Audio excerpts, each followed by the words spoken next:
So cyclocross is a unique discipline of cycling. It's not quite road biking, not quite mountain biking, but it's somewhere in between.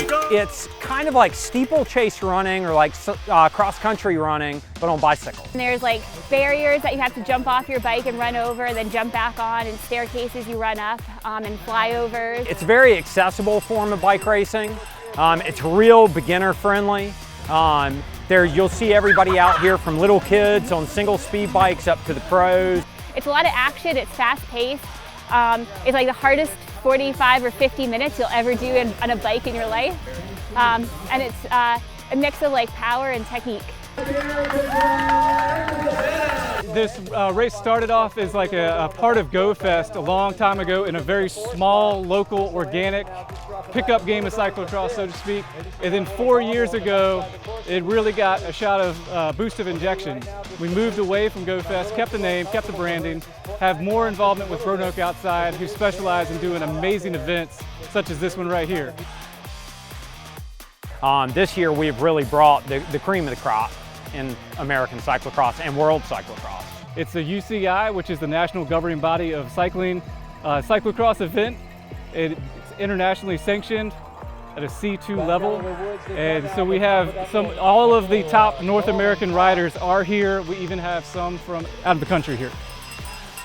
Actually, a very high-level person earlier said this is a national championship quality course. It's got just about everything you see at all of the big races.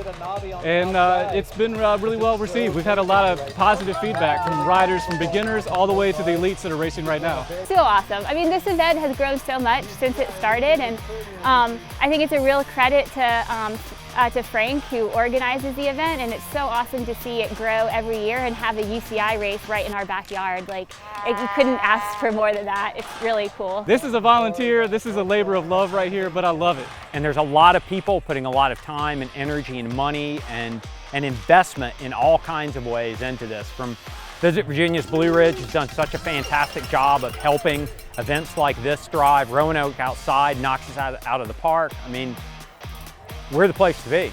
Just what they bring to the region as an asset, highlighting all of our outdoor amenities, resources.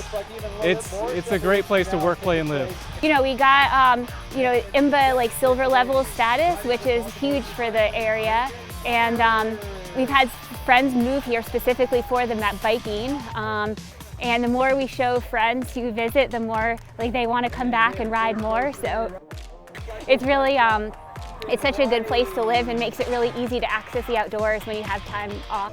So, yeah, they'll go to local coffee shops, they'll post about it, people see it, they'll go to restaurants, they'll go all over town just exploring it. Like, they love hopping on the Greenway and going to Blue Cow, for example.